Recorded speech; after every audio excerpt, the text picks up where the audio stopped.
Very good. Always like to ask our guests about their careers. I know you started at Princeton University as an undergraduate, went to Bain. Maybe just talk a little bit about progression of your career and how you learned so much about the advertising business.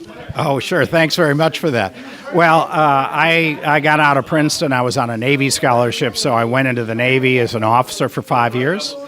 And afterwards, I was married. I thought, I don't know anything about getting a job. So I went to business school. I got an MBA and worked during a summer at McKinsey. Really enjoyed consulting. So later I joined the Boston Consulting Group, and a few years after that, Bain and Company. About 20 years between those two firms, and Bain sent me to Europe to run Germany, to start Paris, and to run the UK operation. So, I did that and left to start my own company, Farmer and Company in London. And it just turned out by fate that I got an advertising client, an agency that was having difficulty with its operation. So I learned something about the business. It looked to me like a lot of solvable problems, and so for the last 25 years I've dedicated myself to solving agency and client problems.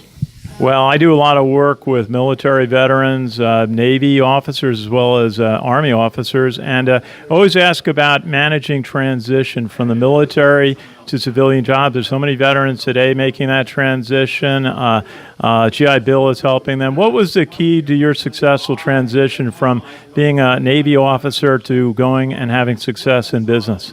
You know what I loved about being a naval officer was, first of all, I was on a destroyer, which had 17 officers and 275 men. And as a very young guy, 22 years old or so, I had a lot of responsibility from day one. I was the gunnery officer for a year. Then I was sent off to school to become an anti-submarine warfare officer. I did that for a year. Then I was transferred to another ship where I became a department head. As the weapons officer, where I had 4 officers reporting directly to me.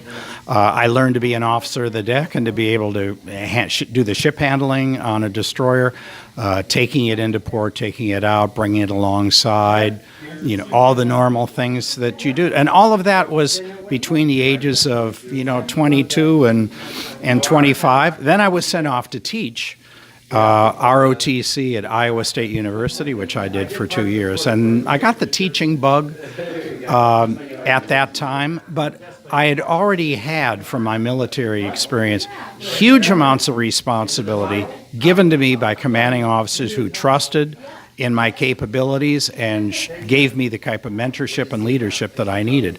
I think that's the right model. I haven't always had or seen that same experience in business. I haven't seen leadership quite as good as the leadership I got when I was 22 to 25 years old on a destroyer. If I could ask, what ships did you serve on? I was on the USS Rich, which was DD-820, from 1964 to 1966, and then I went to the USS Calcaterra, which was a destroyer escort based in Key West at the time as a sonar school ship. I was on that for a year before I was sent to teach at Iowa State for 2 years. Well, I do a lot of work with the American Legion, and everyone would want me to say thank you for your service to our country.